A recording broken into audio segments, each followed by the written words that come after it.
folks, welcome back to Indaba Africa. This is Chris once again.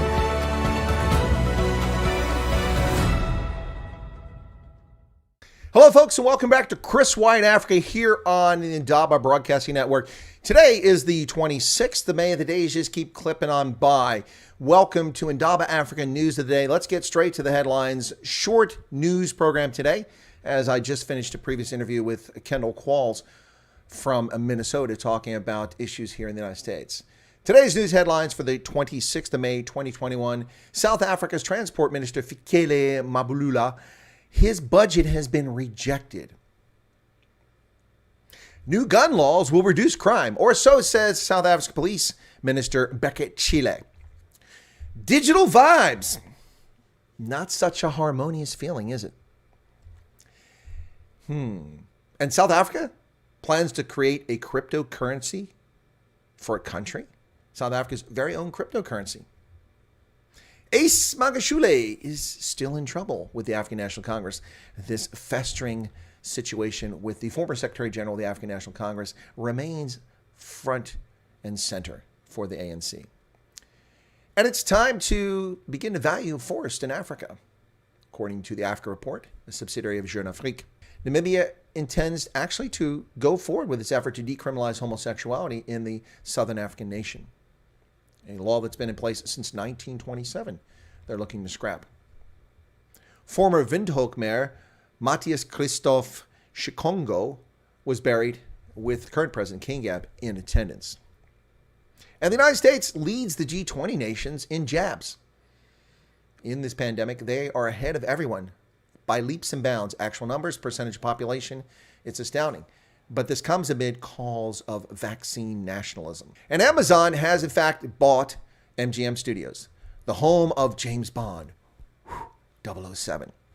$8.45 billion for the deal. MGM Studios now falls under Amazon, Jeff Bezos' ever-increasing empire. And the woke John Cena has apologized to the Chinese Communist Party for mistakenly calling Taiwan a country. What an unforgivable sin. Those are the headlines today, folks, in an abbreviated news program. Let me get to the in-depth news and analysis now. First, out of the gate, let's talk about South Africa's Transport Minister, Fikile Mbalula. His budget was shot down, includes body cameras and more secure driver's license card. Interesting ideas. Transport Minister Fikile Mbalula used his transport budget speech on the 21st of May to highlight some of the challenges faced by his department and resolutions to pave a way forward. Along with increasing the work hours of traffic officers, one of these ways was the intention to use body cameras as a new standard to reinforce traffic policing.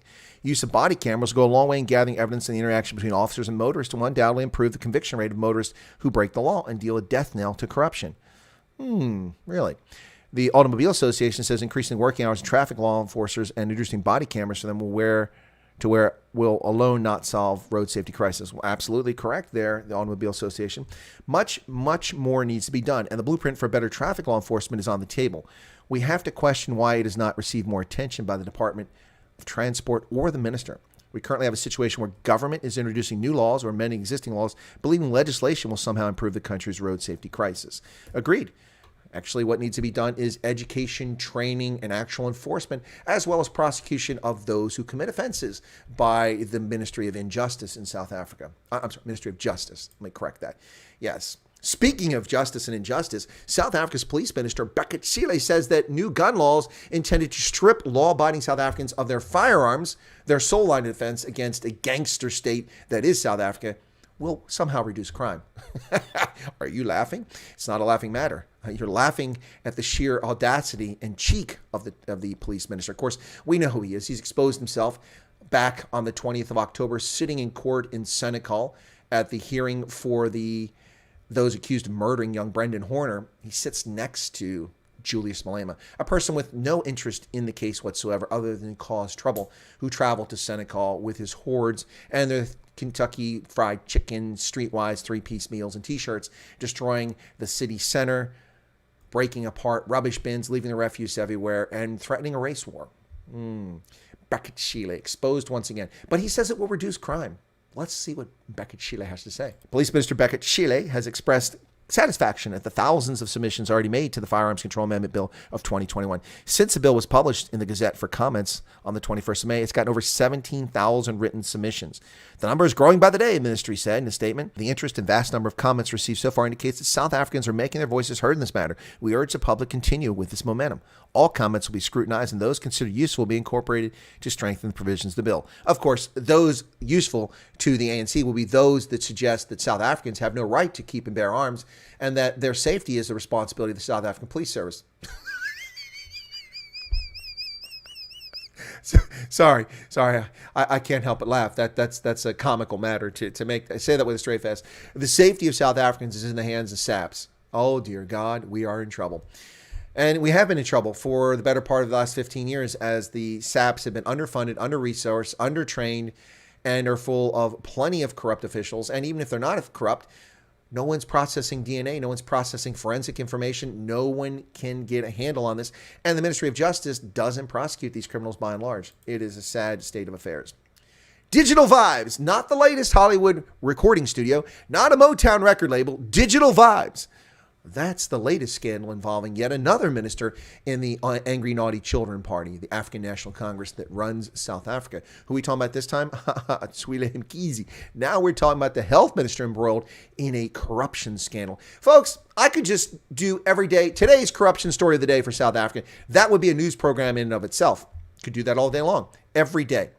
But I don't have the energy to report the vastness of the corruption taking place in South Africa. No accountability, just obscene vibes. Pleading this for time and space, which the Department of Health did this week, as allegations of gross financial misconduct were ventilated against Minister Zweli Mkhize and his handful of family and friends, is a bit like being caught robbing a bank, then asking the cops to hold off while the getaway driver brings the car around. Well stated, this Financial Mail op-ed. Wow. The department's statement was both plaintive and risible. We wish to plead with the media and members of the public that the department will give more time. It would not at all serve much of a purpose if allegations that are under investigation are responded to publicly and not through an already established formal investigative process that will lead to proper legal recourse action being taken. Yeah, that's about as believable as nothing. Digital Vibes, a company controlled by Mkhize's family, friend Tahera Mather and his former personal assistant Nahira Mita, was paid 150 million rand for communication services between 2019 and 21, first for the National Health Insurance Scheme and then for the pandemic. However, that's only part of this. 40 million went to pay legitimate expenses like salaries, awareness adverts, design, maintenance work on the department's pandemic website. Legitimate is not by any stretch of the imagination what you call the astonishing 3.65 million that Digital Vibes was paid for organizing his appearance on SABC Bulletin in December 2020 to announce the second wave. This is insane. But it is South Africa under the angry, naughty children. Disgrace, disgrace, disgrace. You have tarnished the liberation struggle. Shame on you, ANC. But no fear, South Africans. Your government intends to introduce a cryptocurrency, at least according to the Daily Maverick. Let's delve into this story. Led by countries as large as China, as small as the Bahamas, central banks are warming to the idea of introducing digital currencies to effect faster, easier, and cheaper transactions. The South African Reserve Bank is the latest to get in on the act, announcing on Tuesday that it has embarked on a study to investigate the feasibility, desirability, and appropriateness of a central bank digital currency as electronic legal tender for general purpose retail use, complementary to cash. Ooh, there is no danger of any corruption here, ladies and gentlemen. None whatsoever, as the South African Central Bank will create a currency which they can easily manipulate and take advantage of. Yeah. Okay. Countries getting involved in digital currency to make it easier. What's easier? Just have contactless credit cards. They're simple, fast, efficient, and the private sector runs it. And it deals in existing currency. Why do you need a cryptocurrency unless you intend to fleece or to launder your ill-gotten gains? I think that's a fair question. But South Africa is looking into the possibility of a South African digital cryptocurrency. Good luck, South Africa. Businesses across South Africa have been crushed by feckless response by the National Coronavirus Command Council and unconstitutionally shutting down South Africa's economy. And they have been falling like trees in the forest in a windstorm. Statistics South Africa has published its latest report on liquidations and insolvencies with the data showing a steep annual increase in liquidations across the country. Well, that wasn't hard to predict. Liquidation refers to the winding up of affairs of a company. Yeah, you close a company down. That's what liquidation is. Total number of liquidations was 158 in April 2021 alone. There were none in April of 2020. There are no liquidations reported by the company's Intellectual Property Commission April 2020 due to the lockdown. That's why there were none. However, the data shows an increase of 79% was recorded for the 3 months ended April 2021 compared to the 3 months April 2020. Of all sectors, financing, insurance, real estate, and business services, trade, catering, accommodation, community services were hit the hardest. Financing, real estate, and business services, 42 liquidations. Trade, catering, and accommodation, 42. Not a surprise there. Is no tourist. And community services, 11. South Africa's economy is cratering as we speak, yet the South African government continues to express confidence and says that the market is strong. Yeah. That alternate reality they live in is not helping South Africans. Not in the least bit, ladies and gentlemen. Well, speaking of corrupt politicians, or at least those accused of corruption, let's turn our attention now to one Ace Magashule, former premier of the Free State and Secretary General of the African National Congress, suspended on the 3rd of May by the National Working Committee and had the cheek to issue a letter of suspension to sitting President Cyril Ramaphosa on the same day. Ace has been threatened with expulsion from the party, but the cowardly, callow, weak-willed Luthuli House has thus far not kicked him out of the party. Why? He violated your rules time and again. He showed nothing but arrogance and cheek to your party. Private citizens have no recourse to get rid of Ace Magashule. He was not a member of public employment, but working for your party. So do the right thing, ANC, and kick him out. Let the chips fall where they may. The penultimate humiliation of Ace Magashule. That's a good photograph from there with his big mouth open. While the currents of the ANC can ebb and flow swiftly, there have been movements within the turn of the tide is impossible to stop. And so it may be with the current gush of events surrounding the party's suspended Secretary General Ace Magashule. The latest decisions by the ANC's National Working Committee appear to show suspended Secretary General Magashule going down a one-way street from which there is no return.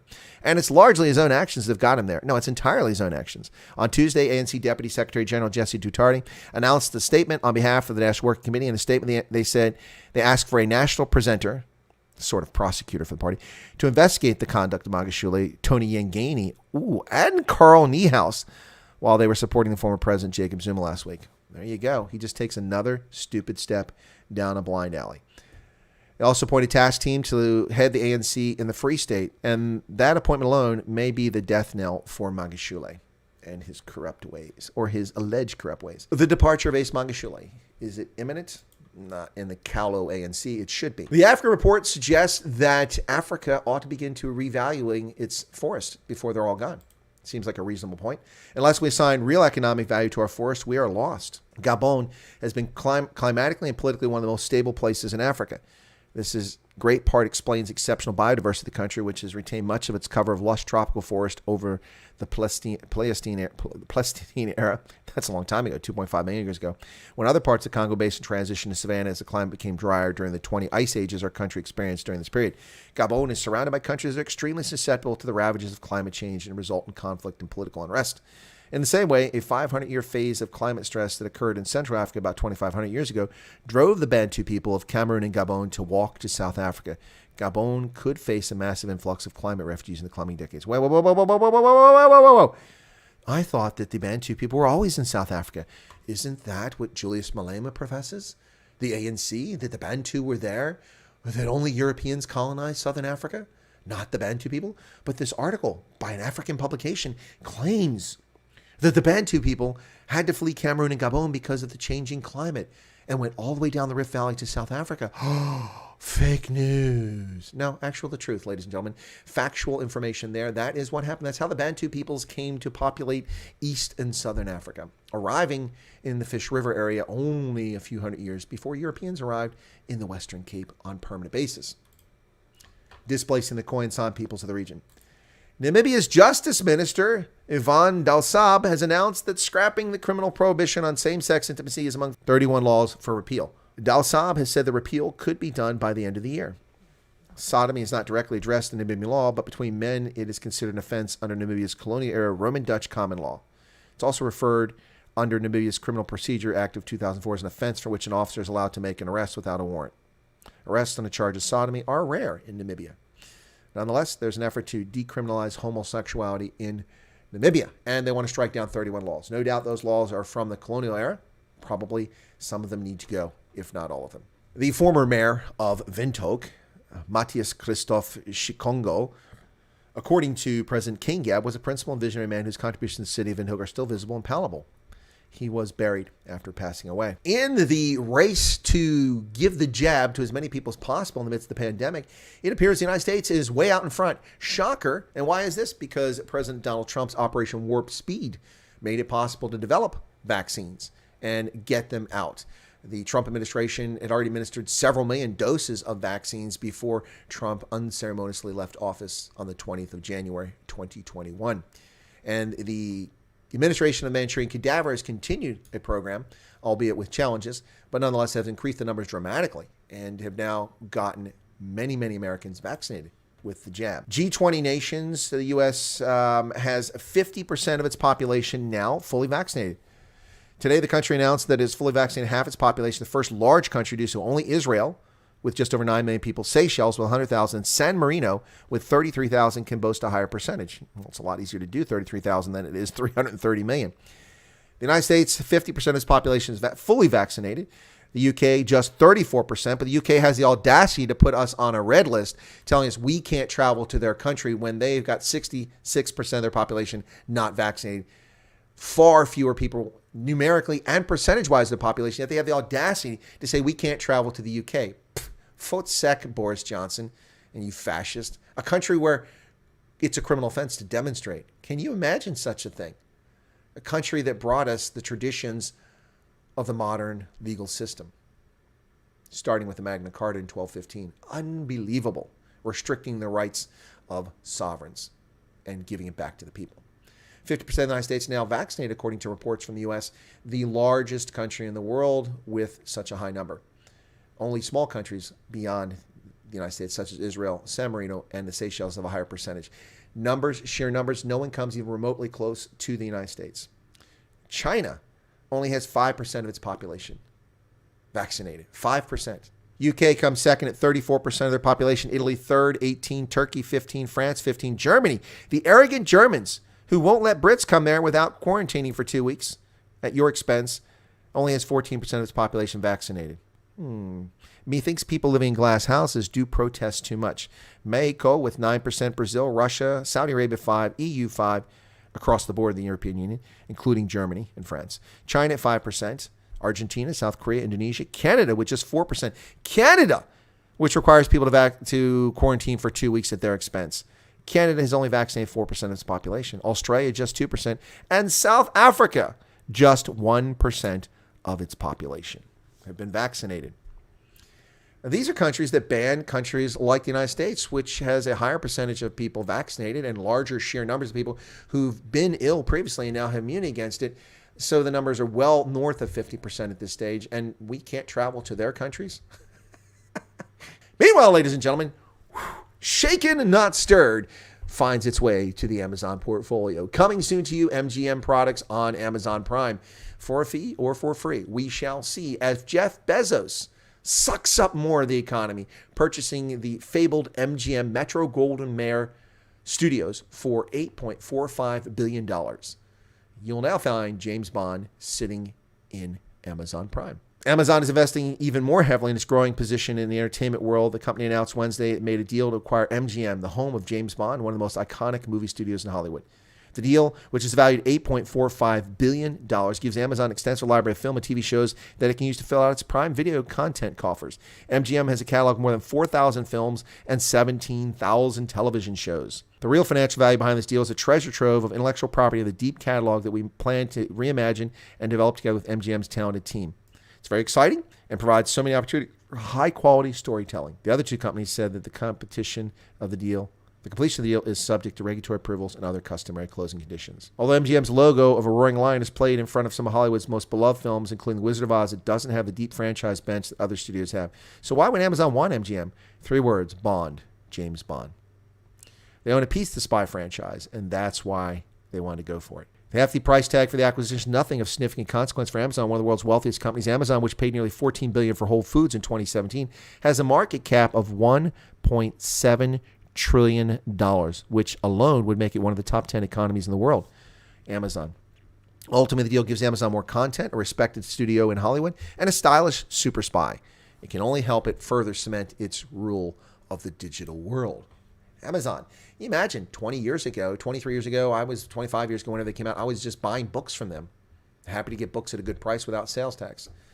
In California, giant mastodons and giant camels have been discovered. Giant camels and more treasures discovered in fossilized California forest. This article from Isaac Schultz on Gizmondo. First, the trees came out of the ground. A few weeks later, the bones emerged. Bit by bit, over the past year, a team of paleontologists and geologists, among others, have uncovered the fossilized remains of Miocene forest from its gomphotheres and mastodons to the trees themselves. A park ranger, Greg Franchik, stumbled upon the site last summer. It lies east of San Francisco, near what is today the Mokelumne River. I was on patrol out in the watershed, and I happened upon a petrified tree, Franchik said. After finding dozens of trees, I began to realize that what I was looking at was a petrified remains of a forest. Further excavations over the following weeks yielded bones, and a stratigraphic autopsy was commenced. A full array of animals found at the site is staggering. Rocks on the site from the Miocene, an epoch relatively recent in deep time, 23 million to 5 million years ago, featured animals fairly similar to many found today. The Miocene forest boasted horse ancestors, cousins of modern rhinos, gomphotheres, like elephants, and with twice as many tusks. Enormous 400-pound salmon. Whoa, now that's a meal. A 400-pound salmon progenitor. And giraffe-sized camels, among other creatures. Mammalian megafauna were thriving, and the fortuitous finds at Mokelumne reveal a great swath of that biodiversity. There you have it, folks. Strikingly interesting times in paleontology out there in California, just east of San Francisco. And John Cena is become woke, making a very heartfelt apology to the Chinese Communist Party for the great sin of identifying the legitimate government of China as not a country. Of course, we all know that the Chinese Kuomintang fled from mainland China to the island of Formosa, founding Taiwan decades ago. The Chinese Communists were not recognized the legitimate government of China until decades later. And today, we find Fast and Furious star John Cena apologizing for his crime. Fast and Furious 9 star John Cena made a U-turn Tuesday, apologizing to Chinese fans after he called Taiwan a country and sparked outrage in the world's largest movie market. Beijing sees democratic self-ruled Taiwan as part of its territory, which is to be seized one day by force if necessary, and rages at any diplomatic attempts to recognize the islands as an independent nation. But American wrestling star turned actor Cena left his diplomatic lane during a trip to Taiwan in early May to promote the franchise of action movies about fast cars, making the country comment during a fan meet. On Tuesday, as outrage billowed across China's social media, he released an apology on the Weibo platform in the controversial level Mandarin. 你好，中国，这是叫西娜。我必须说，现在，在《速度与激情》中，我做很多采访，很多，所以在一个采访，我有一个错误。所有人问我，如果我可以用中文，速度与激情有人给我很多资讯 information，所以很多采访，很多 information，我有一个错误，我必须说，现在就是很重要，我爱更尊重中国，更中国人。我很抱歉对我的错误，对不起，我很抱歉，你必须了解，我很爱，很尊重中国跟中国人，不好意思，再见。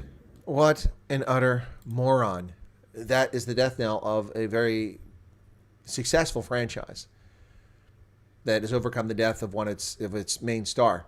And has succeeded. Fast and Furious is dead. John Cena is a moron, an utter idiot.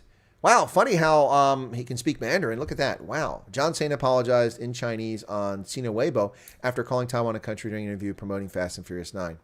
I did many interviews for Fast and Furious. I made a mistake during one interview, he said. I must say that it was very, very important that I love and respect China and Chinese people. I'm very, very sorry for my mistake.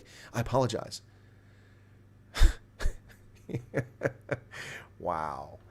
Well, I'll tell you what, folks. Let's start a GoFundMe account for John Cena. We'll purchase his one-way flight to Beijing. We'll buy him a little red jumpsuit and a little red book, and he can go spend his days and enjoy his retirement in the People's Republic of China under the Communist Party, which has a president for life. President Xi will never face election. He is a state-authorized dictator. There you have. Wow. John Cena you're dead to the rest of us. Wow, what a pathetic, sad, sad existence these people have.